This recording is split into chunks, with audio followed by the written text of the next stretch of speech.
Bismillahirrahmanirrahim. Assalamualaikum warahmatullahi wabarakatuh.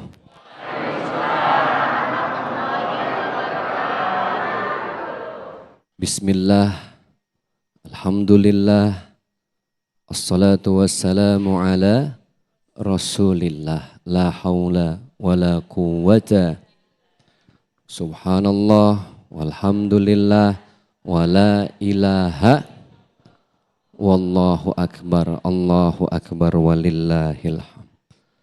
Yang kami muliakan seluruh pemirsa Damai Indonesiaku TV One dimanapun berada, ayahanda, bunda yang hadir di tempat yang mulia ini, dalam acara yang juga mulia, bersama-sama orang yang mulia, dari rumah datangnya dengan niat mulia.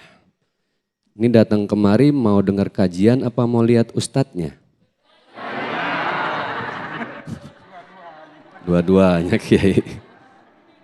Apapun niatnya, mudah-mudahan Allah jadikan sebagai catatan amal jariah dunia akhirat.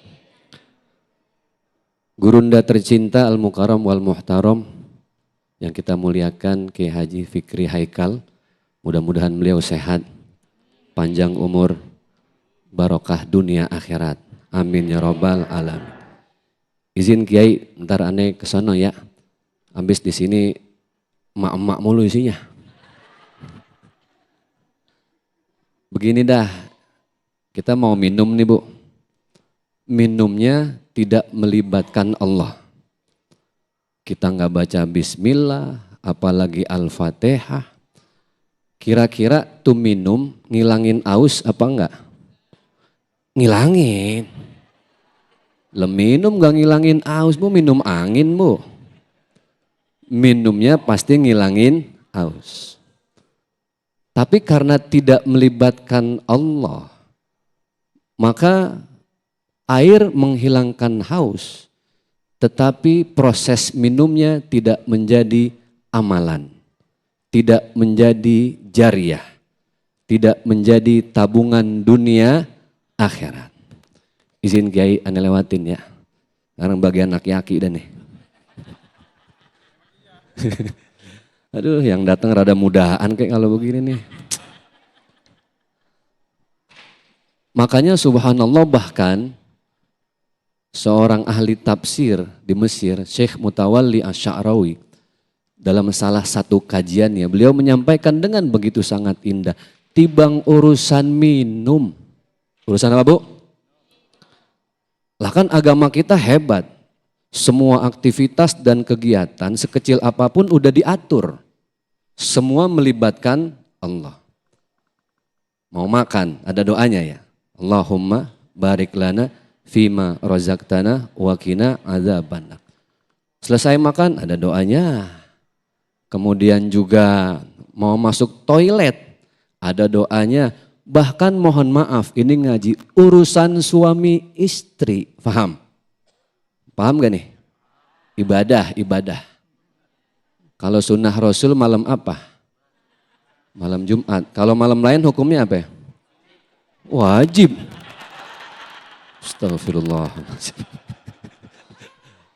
Pantes saya lihat emak-emak pada gempor semua ini.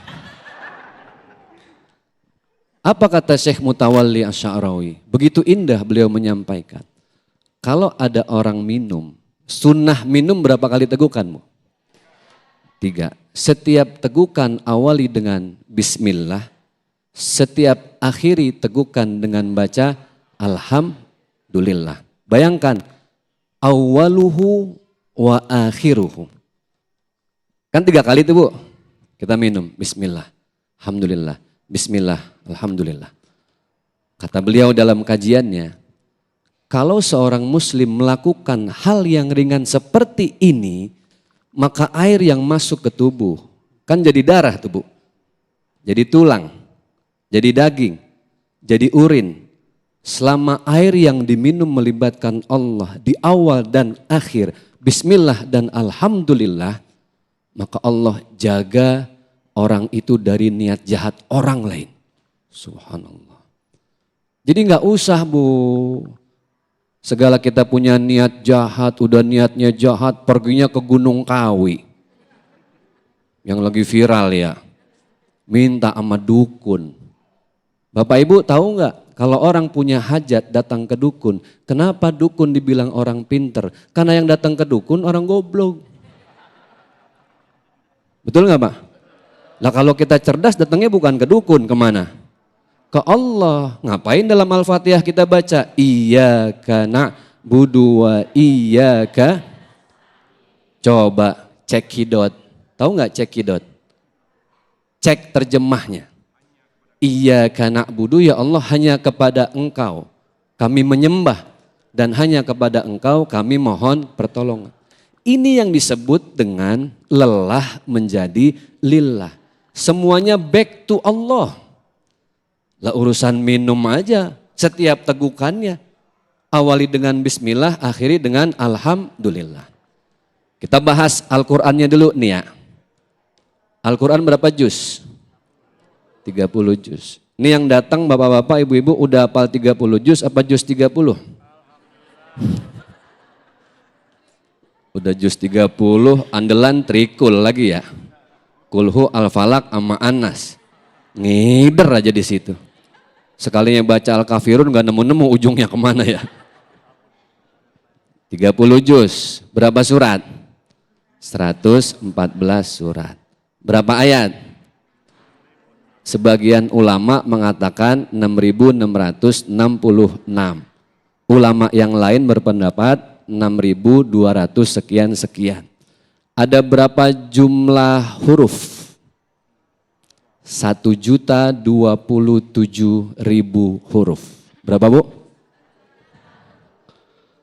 Ini yang 30 juz nih, yang 114 surat, yang hurufnya 1 juta lebih. Itu semua Allah rangkum dalam satu surat.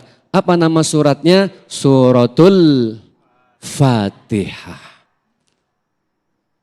Makanya surat Al-Fatihah dinamakan juga dengan Sab'ul Mathani. 7 ayat yang paling sedikit dibaca 2 kali setiap sholat. Rokaat yang paling sedikit sholat apa? Subuh. Berapa rokaat? 2. Fatihahnya dibaca berapa kali? 2. Maka disebut dengan Sab'ul Mathani. 7 ayat yang paling sedikit diulang 2 kali dalam waktu sholat. Makanya apa kata baginda Rasulullah SAW dalam hadis yang diriwayatkan oleh Ibnu Hibban? Wa qala Nabi, kullu amrin dzibalin la yubda'u fihi bi bismillahirrahmanirrahim fahuwa abtar ay abtal. Jadi kalau sesuatu tidak diawali dengan bismillah nggak dapat apa-apa. Nah apalagi ibu kalau mau gacor, tahu gacor? Kalau mau mantul, apa mantul? Mantap, betul. Enggak cuma baca bismillah tapi baca suratul Fatihah. Wa qala Nabi sallallahu alaihi wasallam, baginda Rasulullah beliau bersabda, "Idza qara'ta Fatihatal kitab wa qul huwallahu ahad fa aminta." Kalau ada umatku keluar rumah beraktivitas baca Fatihah dan Al-Ikhlas, fa aminta. Jasad fisiknya Allah jaga, hatinya ditenangkan dan didamaikan oleh Allah Subhanahu wa ta'ala. Berapa surat tadi tuh? 2 surat. Surat Al-Fatihah dan Al-Ikhlas. Tapi jangan mentang-mentang tahu hadis ini, wah lebay. Keluar rumah, ada tetangga lewat, Al-Fatihah. Kenapa Pok? Tetangga biar tahu gue baca Fatihah. Enggak gitu, santai aja di dalam hati. Berapa surat tadi? Al-Fatihah dengan, kalau enggak sempat lagi sibuk minimal tadi 7 ayat dalam surat Al-Fatihah, Sab'ul Mathani tadi Allah ringkas lagi dalam satu kalimat yang begitu indah. Bismillahirrahmanirrahim. Fatihah enggak sempat. Al-Ikhlas belum sempat. Minimal baca apa? Bismillahirrahmanirrahim. Setiap akhir dari kegiatan dan aktivitas kita membaca Alhamdulillahirabbil.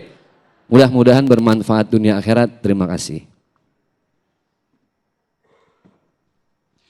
Bismillahirrahmanirrahim. Assalamualaikum warahmatullahi wabarakatuh. Innal hamdalillah salatan wa salaman ala Rasulillah. La haula wala quwwata illa billah. Puja dan puji syukur kehadirat Allah pemirsa. Senang sekali kita berjumpa lagi dalam Majelis Ilmu Damai Indonesiaku. Yang siang hari ini kita bersiaran langsung dari Masjid An-Nur, tepatnya di Jalan Jombre 2 nomor 74 Bojong Rawalumbu, Kecamatan Rawalumbu, Kota Bekasi, Jawa Barat. Nah pemirsa, pernahkah kita ketika kita beraktivitas atau bekerja pernah merasakan kelelahan atau kepayahan yang amat sangat? Nah, pernahkah kita berpikir ketika kelelahan itu akan berubah menjadi pahala atau berubah menjadi nilai ibadah? Untuk itu semuanya itu kita niatkan karena Allah Ta'ala atau lillahi ta'ala. Nah, untuk itu pemirsa, tema kita pada siang hari ini dalam Damai Indonesiaku yaitu mengubah lelah menjadi lillah. Bersama guru-guru kita Ustadz Zaki Mirza dan juga nanti di segmen kedua ada Ustadz Fikri Haikal. Dan juga pemirsa, bagi Anda yang bergabung lewat video call WhatsApp kami, Anda bisa cantumkan nomor telepon nomor telepon yang kami cantumkan di layar kaca, Anda bisa bergabung, Anda bisa cantumkan nama dan juga pertanyaan Anda terlebih dahulu. Pemirsa, inilah Damai Indonesiaku yang dipersembahkan oleh Sarung Wadimor, tentu sarung kita. Para pemirsa, jangan kemana-mana karena setelah ini saya akan menyampaikan bagaimana lelah menjadi lillah, tentu setelah yang satu ini.